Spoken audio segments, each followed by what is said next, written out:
বাবা অসুস্থ থাকায় হাসপাতালে ভর্তি। তাই মাকে বাড়িতে একা পেয়ে মার সাথে যেভাবে কাজ করলাম, গল্পটি সম্পূর্ণ শুনলে আপনাদের মেশিন দিয়ে পানি চলে আসবে। আপনারা হাতের কাজ করতে বাধ্য হবেন, তাই হাতের কাজ করার আগে হাতের কাছে অবশ্যই টিস্যু রাখবেন। কি নমস্কার বন্ধুরা, আজকের এই গল্পে আপনাদের স্বাগত। আমার নাম বিজয় এবং আমার বয়স ৩০ বছর। বর্তমানে আমি হায়দ্রাবাদে চাকরি করছি। আমি মূলত চণ্ডীগড়ের বাসিন্দা। মানিমাজরায় আমাদের ৩ তলা বাড়ি আছে। আমার মায়ের নাম সুশীলা, তার বয়স প্রায় ৫২ বছর। তিনি একজন গৃহিণী, যদিও তিনি বিএড সম্পূর্ণ করেছেন। আমার মা উচ্চতায় কিছুটা খাটো, কিন্তু শরীরে মোটাসোটা। তিনি সবসময় শাড়ি পরেন। আমি কখনো তাকে শাড়ি ছাড়া অন্য কিছু পরতে দেখিনি। কিন্তু যে রাতে এই ঘটনাটি ঘটেছিল, তা থেকে আমার এবং মায়ের জীবন বদলে গেছে। এই ঘটনাটি তখনকার, যখন আমার বয়স ২৫ বছর ছিল। সেই দিন বাবাকে হার্ট অ্যাটাক হয়েছিল এবং তাকে হাসপাতালে ভর্তি করতে হয়েছিল। তখন আমার পিজি সম্পূর্ণ হয়েছিল এবং আমি চাকরির খোঁজ করছিলাম, তাই বাড়িতেই থাকতাম। মাও বিএড করার পরও চাকরি না করে গৃহিণী থেকে গিয়েছিলেন। তখন হাসপাতালে বাবার চিকিৎসা চলছিল, কিন্তু তার অবস্থার কোনো উন্নতি হচ্ছিল না। বাবাকে এই অবস্থায় দেখে মা ভেঙে পড়েছিলেন। আমি তার একমাত্র সন্তান ছিলাম, তাই তিনি আমার উপর নির্ভরশীল ছিলেন। বাবার অসুস্থতার খবর শুনে আমার মাসি এবং মামাও সঙ্গে সঙ্গে হাসপাতালে চলে এসেছিলেন। সবাই নিজ নিজভাবে সাহায্য করছিলেন। ৪-৫ দিন পর ডাক্তার সেই কথা বলে দিলেন যে আমরা শুনতে ভয় পাচ্ছিলাম। ডাক্তার বললেন যে এখন বাবাকে বাঁচানো কঠিন। এটি শুনে মা অজ্ঞান হয়ে গেলেন। আমি তার পাশে ছিলাম, তাই তাকে সামলে নিলাম। বাবা এখন ভেন্টিলেটরে ছিলেন। ভেন্টিলেটর চালু থাকা পর্যন্তই তার শ্বাস নেওয়া সম্ভব ছিল। তখন আমি এবং মা বাবার সঙ্গে শেষবারের মতো দেখা করতে আইসিইউতে গিয়েছিলাম। মা এখন কিছুটা সুস্থ হয়েছিলেন। তিনি কাঁদতে কাঁদতে বাবাকে জড়িয়ে ধরলেন। আমিও তার হাত ধরে কাঁদতে লাগলাম। কিছুক্ষণের মধ্যেই বাবা শেষ নিঃশ্বাস ত্যাগ করলেন এবং তার জীবনযাত্রা সম্পন্ন করলেন। আমরা আইসিইউ থেকে বেরিয়ে এলাম এবং মা আমাকে জড়িয়ে ধরে জোরে জোরে কাঁদতে লাগলেন। পরে শেষকৃত্যের প্রস্তুতি শুরু হয়ে গেল। দিন কেটে গেল। সন্ধ্যা ৭ বাজে গিয়েছিল। শেষকৃত্যের সব কাজ আত্মীয়রা সামলে নিয়েছিল। শ্মশান থেকে বাড়ি ফিরে আমি আমার ঘরে গেলাম আর জোরে কেঁদে ফেললাম। মা শুধু কাঁদছিল, সে খুবই কষ্ট পাচ্ছিল। কিছুক্ষণ পর মাসি আমার জন্য চা নিয়ে এলো। তখন আমি উঠে বসলাম। চা নিতে নিতে তাকে জিজ্ঞেস করলাম, মা কেমন আছে মাসি? মাসি বলল, দিদি এখনও কাঁদছে বিজয়, তার খুব কষ্ট হচ্ছে। আমি বললাম, হ্যাঁ মাসি, তার বাবার সঙ্গে খুব লেগে থাকত, আমারও কিছুই মাথায় আসছে না। কি মাসি বলল, আমি বুঝতে পারছি বিজয়, কিন্তু এখন দিদির তোমারই সাহায্য দরকার। এই বয়সে সে পুরোপুরি তোমার উপর নির্ভরশীল। কে এটা বয়ে মাসি চলে গেল। তখন আমি ভাবতে লাগলাম, এখন এই বাড়ির দায়িত্ব আমারই। আমার মাথায় চাকরি আর ভবিষ্যৎ জীবন নিয়ে নানা চিন্তা আসতে লাগল। আমাকে যত তাড়াতাড়ি সম্ভব চাকরি খুঁজে নিতে হবে, নিজেকে দায়িত্বশীল করে তুলতে হবে, কারণ বাবার পেনশনে আমরা আর কতদিন চলব। এসব চিন্তায় আমার মাথা ভারী হয়ে উঠছিল। আমি আমার ঘরের বারান্দায় গিয়ে দাঁড়ালাম, যাতে কিছুটা তাজা বাতাস পাই। এতে কিছুটা ভালো লাগল। লিভিং রুমে মা আর মাসি বসেছিল, আত্মীয়দের সঙ্গে কথা বলছিল। কিছুক্ষণ পর আত্মীয়দের ভিড় কমে গেল। মাসি আমার ঘরে এসে বলল, আমি খাবার তৈরি করি, তুমি এতক্ষণ মায়ের কাছে বসো। আমি হ্যাঁ বলে মায়ের কাছে গিয়ে বসলাম।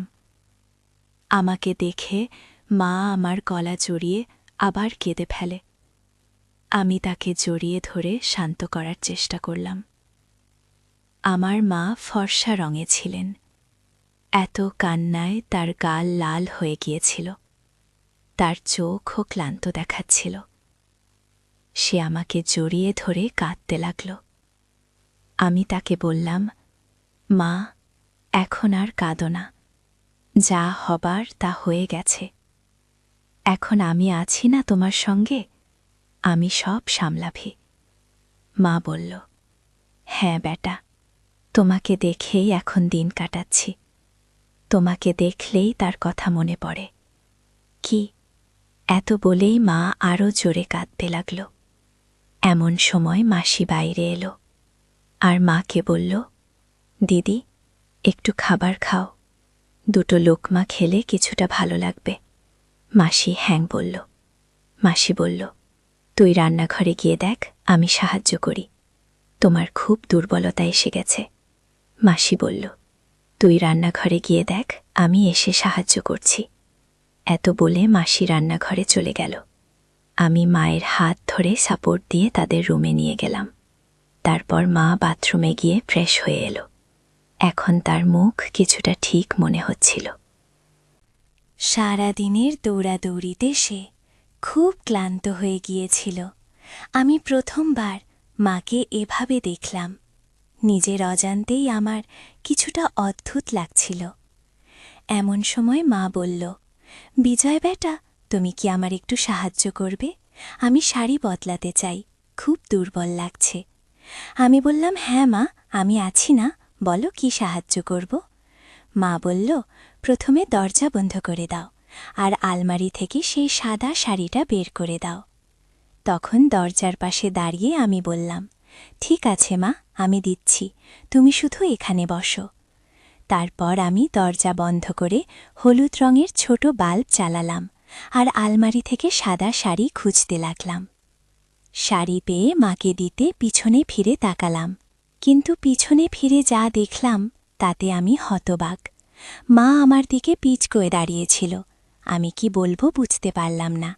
দ্রুত শাড়ি মাকে দিয়ে দিলাম আর পিঠ ফিরে দাঁড়িয়ে গেলাম।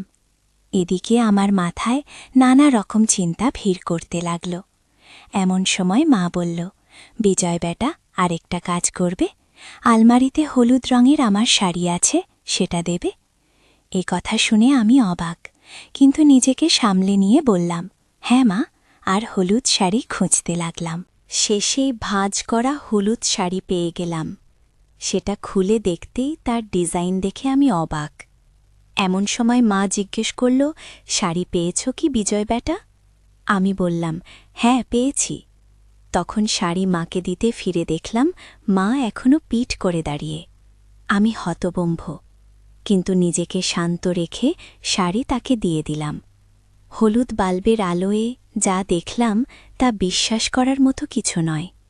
তৈরি হয়ে মা বলল, বিজয় বেটা, তুমিও দ্রুত তৈরি হয়ে যাও, আমি এখানেই অপেক্ষা করছি। খুশ হতে বাথরুমের দিকে গেলাম। মা বলল, আমার কাপড় বাথরুমে রেখে দেবে।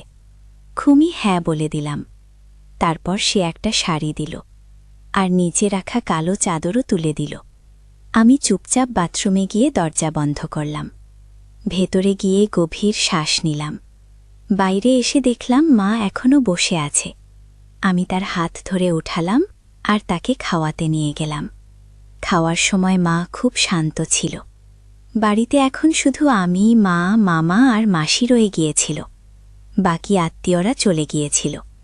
খাওয়ার পর মাসি আমাকে জিজ্ঞেস করল, বিজয়, ঘুমানোর ব্যবস্থা কি করব?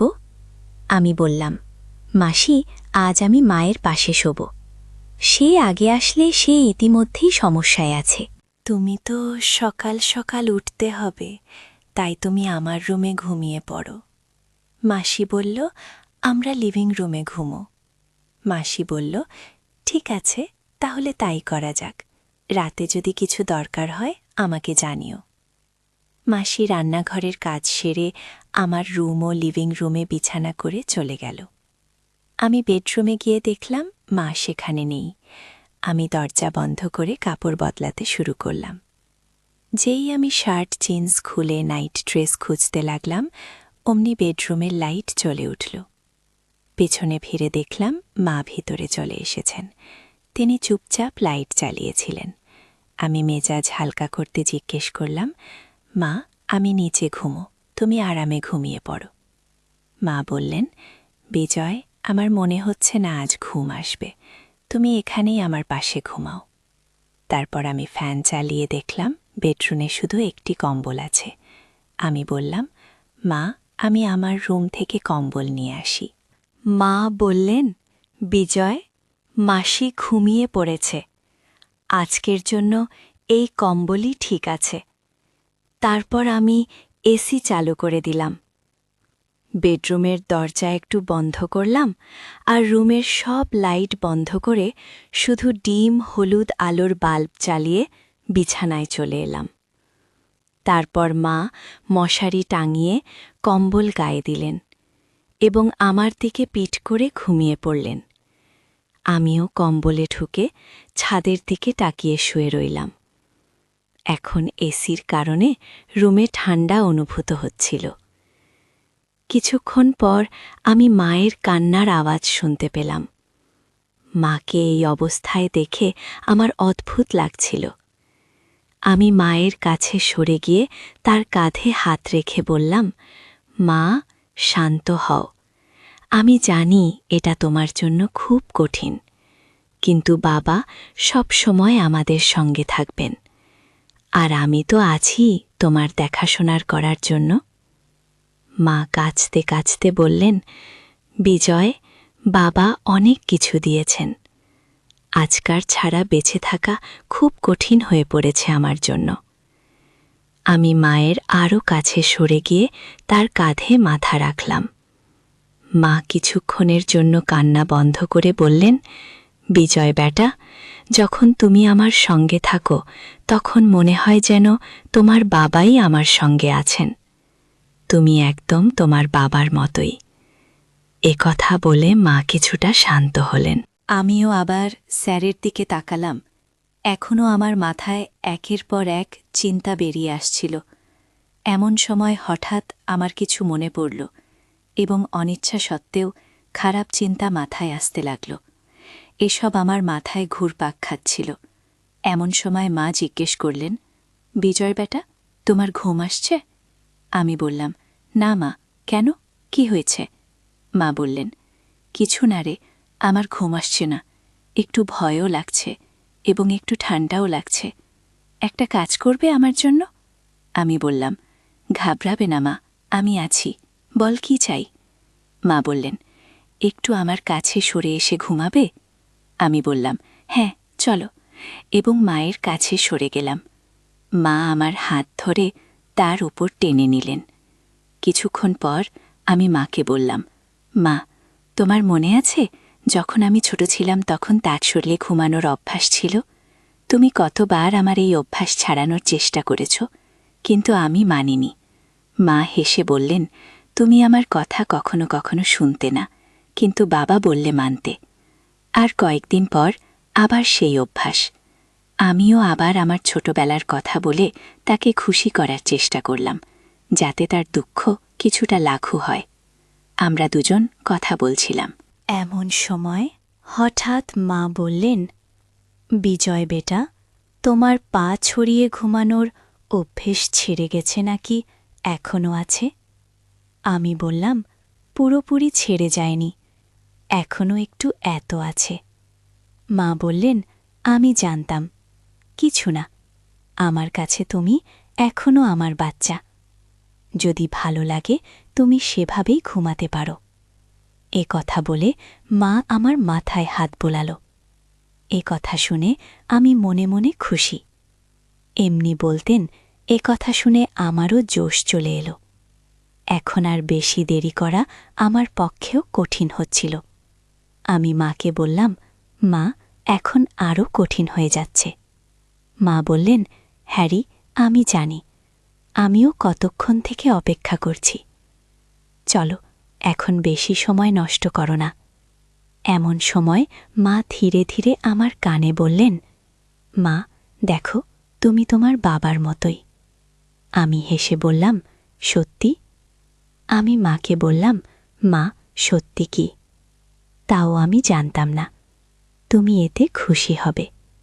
খুঁটি শুনে মা বললেন, দেখো, এসব তোমার বাবার স্মৃতিতে হবে।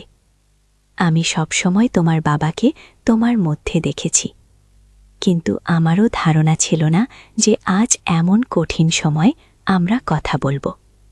আর সত্যিই আমি ভাগ্যবান যে তোমার মতো সন্তান পেয়েছি। আমি চিন্তা করছিলাম, এরপর এখন আমার দেখভাল কে করবে। কি এমন বলতে বলতে মায়ের চোখ ভরে এলো। আমি তাকে আবার সান্ত্বনা দিয়ে বললাম, মা, দেখো, এই শুধু তোমার দুঃখ নয়। এখন তোমার আর চিন্তা করার দরকার নেই। আমি তোমাকে কখনো একা ছাড়ব না। গিয়ে এবার মা আমার কাঁধে মাথা রেখে কাঁদতে লাগলেন। আমি তার অশ্রু মুছে দিয়ে বললাম, মা, আমি জানি বাবা আমাদের কখনো কোনো কিছুর অভাব হতে দেননি, কিন্তু যদি কখনো তোমার কিছু দরকার হয় তাহলে কোনো দ্বিধা না করে আমাকে বলবে। এখন আমাদের দুজনের মধ্যে কোনো কিছু লুকানোর কোনো কারণ নেই। এটি শুনে মা বললেন, তুমি যখন আমার সাথে থাকো তখন আমাকে আগের মতোই ডাকো। তোমার মুখে আমার নাম শুনতে ভালো লাগে। আমি বললাম, হ্যাঁ মা, আমার প্রিয় মা গো। আমরা দুজন এখন উঠে বসে গেলাম। মায়ের মুখে এক অন্যরকম উজ্জ্বলতা ফুটে উঠল, যেন তিনি একটি বড় ছাপ থেকে মুক্তি পেয়েছেন। মুখ দেখে মনে হচ্ছিল তিনি খুব খুশি। তখন সকালের একটি ০টা বেজে গিয়েছিল। মা উঠে ব্রাশ করতে লাগলেন। আমি ঘুমানোর প্রস্তুতি নিচ্ছিলাম। তখনই মা বললেন, তোমার সাথে ঘুমাতে ভালো লাগে। আমি হেসে বললাম, আমাকেও। তখন আমরা দুজন আবার একই কম্বলে জড়িয়ে গেলাম এবং আলো নিভিয়ে দিলাম। কখন ঘুমিয়ে পড়লাম তার টেরই পাইনি। সকালে যখন জেগে উঠলাম তখন ১:০০ বাজে গেছে। আমি ঘরে একা ছিলাম। আমি কাপড় পরে ব্রাশ করে বেডরুম থেকে বেরিয়ে এলাম। মা, মাসি এবং বাকি অতিথিরা চা পান করছিলেন। আমাকে দেখে মা বললেন, বিজয়, উঠে এসো, চা নাও। আমি হ্যাঁ বলে মায়ের কাছ থেকে চা নিলাম। ঠিক তখনই দরজার ঘণ্টা বাজল। মাসি গিয়ে দরজা খুললেন। সেখানে আমার দাদি, অর্থাৎ বাবার মা, দাঁড়িয়েছিলেন। আমার দাদি জাপানের চাচার কাছে থাকতেন। দাদা চলে যাবার পর চাচা তাকে নিজের সাথে নিয়ে গিয়েছিলেন। বাবা হঠাৎ মারা যাওয়ায় তিনি তাড়াতাড়ি আসতে পারেননি। দাদি বাড়িতে ঢুকে জোরে জোরে কাঁদতে শুরু করলেন। মাও তাকে জড়িয়ে ধরে কাঁদতে লাগলেন। আমার দাদির নাম ছিল সাবিতা। আমি তাকে ছোটবেলায় দেখেছিলাম। দাদা চলে যাবার পর চাচা তাকে তাড়াতাড়ি নিজের সাথে নিয়ে গিয়েছিলেন। আমি অনেক বছর পর দাদিকে দেখছিলাম। দাদি অনেক বদলে গিয়েছিলেন। তার জীবনের আপন কথা বলার ভঙ্গি সবই জাপানের মতো হয়ে গিয়েছিল।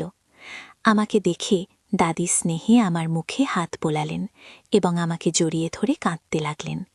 আমি দাদিকে সান্ত্বনা দিচ্ছিলাম। পরের ১ থেকে ২ দিন শুধুই ব্যস্ততায় কেটে গেল। এখন দাদি চলে এসেছিলেন, তাই আমার এবং মায়ের জন্য বেশি সময় পাওয়া যাচ্ছিল না। রাতেও দাদি মায়ের সাথে ঘুমাতেন, তাই আমাদের একসাথে থাকার সুযোগ হচ্ছিল না। আমরা কথা বলতাম, কিন্তু চুপি চুপি। তাতেও এক অন্যরকম মজা ছিল। যখন সময় পেতাম তখন কথা বলতাম, কিন্তু এমন সুযোগ খুব কমই পেতাম। এখন বাবা চলে যাওয়ার ১ মাস হয়ে গিয়েছিল। দাদি তখনও বাড়িতেই ছিলেন। আত্মীয় স্বজনদের দেখা করতে আসাও কমে গিয়েছিল। মাসিও ১-২ দিনের মধ্যে নিজের বাড়ি চলে যাবেন।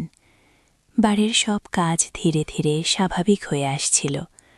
মাঝে মাঝে কোনো আত্মীয়ের ফোন আসত বা কেউ দেখা করতে আসত, আর তখন পুরনো স্মৃতি তাজা করে কান্না শুরু হয়ে যেত। একদিন দাদি বললেন, বিজয় বেটা, তোমার সাথে কিছু কথা বলতে হবে। আমি বললাম, বল দাদি, কি?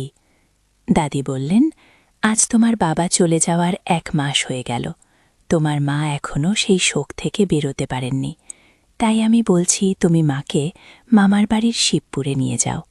সেখানে কয়েকদিন থাকলে সুশীলার কিছুটা স্বস্তি হবে। সুশীলা আমার মায়ের নাম। আমি বললাম, হ্যাঁ দাদি, আপনি ঠিক বলেছেন। আমি মায়ের সাথে কথা বলবো। ও দাদির কথা আমার কাছে ঠিক মনে হলো। মা এবং আমাদের একটা দিন পর একসাথে সময় কাটানোর সুযোগ মিলত। তাই আমি তাড়াতাড়ি প্রস্তুত হলাম এবং মায়ের সাথে এই কথা বললাম। মাকেও এই কথা ঠিক মনে হলো। তারপর আমি মামাকে ফোন করে আমাদের আসার পরিকল্পনা জানালাম। মামা এবং মামি দুজনেই উৎসাহিত হয়ে প্রস্তুত হলেন। পরের দিন আমাদের বের হতে হবে, তাই আমি এবং মা প্যাকিং শুরু করলাম। কিছু প্রয়োজনীয় কাপড় নিয়ে আমরা ব্যাগ প্রস্তুত করলাম। পরিকল্পনা ছিল যে আমি এবং মা ফ্লাইটে ভুবনেশ্বর যাব। সেখান থেকে মামা নিজের গাড়ি নিয়ে আসবেন এবং আমরা শিবপুর মামার গাড়িতে যাব। মনসুন শুরু হয়ে গিয়েছিল, তাই আমরা তাড়াতাড়ি বের হবার সিদ্ধান্ত নিলাম। পরিকল্পনা অনুযায়ী আমরা চণ্ডীগড় থেকে ভুবনেশ্বরের ফ্লাইট ধরার জন্য প্রস্তুত হলাম। ফ্লাইটে বসেই মা আমার কাঁধে ধরে ঘুমিয়ে পড়লেন, কিন্তু আমি নিজেকে সংযত রাখলাম। চণ্ডীগড় থেকে ভুবনেশ্বরের ফ্লাইট প্রায় 2 ঘন্টার, তাই আমরা দুপুর 1টায় ভুবনেশ্বর পৌঁছে গেলাম। আমরা ভুবনেশ্বর এয়ারপোর্টে নামতেই সেখানে তীব্র বৃষ্টি শুরু হয়ে গেল। এয়ারপোর্টে পৌঁছে আমি মামাকে ফোন করলাম। মামা, আপনি কোথায়? আমরা ভুবনেশ্বর এয়ারপোর্টে পৌঁছে গেছি। কিন্তু মামা তখনও ভুবনেশ্বর পৌঁছায়নি। আমি এয়ারপোর্টে মোবাইল বন্ধ করতেই জানতে পারলাম যে ভুবনেশ্বরের উপকূলীয় অঞ্চলে ঘূর্ণিঝড় এসেছিল, তাই তীব্র বৃষ্টি হচ্ছিল এবং ভুবনেশ্বরের সব রাস্তা বন্ধ হয়ে গিয়েছিল। আমি মায়ের সাথে এসব খবর শেয়ার করলাম এবং আমরা সিদ্ধান্ত নিলাম যে ঘূর্ণিঝড় এবং বৃষ্টি থামার পর্যন্ত আমরা ভুবনেশ্বরেই থাকব। আমি মামা এবং দাদিকেও এই খবর দিলাম। সবাই এই পরিস্থিতিতে অসহায় ছিল, তাই কারোর কোনো অসুবিধা হল না। তারপর আমি এয়ারপোর্টের কাছে একটি ভালো 5 স্টার হোটেলের রুম বুক করলাম। সেখানে অন্য কোনো রুম না পাওয়ার যাওয়ায় আমাদের 5 স্টার হোটেলের একটি ব্যালকনিযুক্ত রুমই বুক করতে হলো। এই পরিস্থিতিতে আমরা দুজনেই খুশি ছিলাম, কারণ আমরা যতটা সময় চেয়েছিলাম ততটা সময় পেয়ে গিয়েছিলাম এবং নিশ্চিতভাবেই কেউ জানত না আমরা দুজনেই তখন যে কোনো ক্যাব পেয়ে গেলাম তা বুক করে হোটেলে পৌঁছে গেলাম। সেখানে চেক ইন কাউন্টারে আমরা দুজনেই চেক ইন করছিলাম। আমি আমার নামে রুম বুক করেছিলাম, তাই আমি আমার ডকুমেন্ট দিলাম। ঠিক তখনই রিসেপশনিস্ট বলল, স্যার, আমাদের ম্যাডামেরও ডেটা চাই সিস্টেমে যোগ করার জন্য। আমি হ্যাঁ বলে মায়ের ডেটা দেওয়ার কথা ভাবছিলাম। তখনই মা এগিয়ে এসে নিজেই বলতে শুরু করলেন। মা বললেন, হ্যাঁ মিস সুশীলা। মায়ের এই উত্তর শুনে আমি হতবাক হয়ে গেলাম। রিসেপশনিস্ট অপারেশন এবং রিলেশনশিপ জিজ্ঞাসা করলে মা বললেন, মিসেস গো। এখন আমি মায়ের মা বড় চোখে তাকালেন, আমাকে হালকাভাবে দেখে হাসলেন। আমি সব বুঝে গেলাম এবং আমরা দুজনেই রুমে চলে গেলাম। রুমে ঢুকেই আমি দরজা বন্ধ করলাম। আমার ওয়াশরুমে যাওয়া দরকার ছিল। ভ্রমণ আর দৌড়দৌড়িতে সময় পাইনি। তখন আমি মাকে একটু সরিয়ে বললাম, সুশীলাজি, শুধু 2 মিনিট, আমি এক্ষুনি আসছি।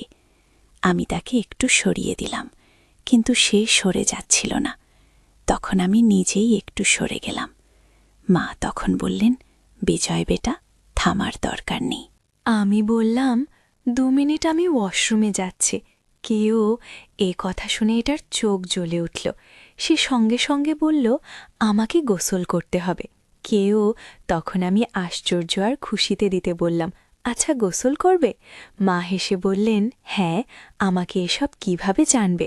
তিনি বললেন, তুমি কি ভাবো এত বছর ধরে তোমার বাবাকে কখনো অন্য কোনো মহিলার কাছে যাওয়ার দরকার পড়েনি? কেন? কারণ আমি তাকে কোনো কিছুর জন্য কখনো না বলিনি। যা কিছু তার দরকার ছিল আমি বানিয়ে দিয়েছি তার জন্য। আমাকে কি ইন্টারনেট থেকে বিভিন্ন রেসিপি শিখতে হয়েছে? কিন্তু তখনই আমি এসব নতুন জিনিসের কথা জানতে পেরেছি। তখন আমি আশ্চর্য হয়ে বললেন, সত্যি? মা বললেন, হ্যাঁ সত্যি। আমরা দুজনেই ক্লান্ত ছিলাম, তাই দুজনেই ঘুমিয়ে পড়লাম। যখন উঠলাম তখন সন্ধে 6টা বেজে গিয়েছে।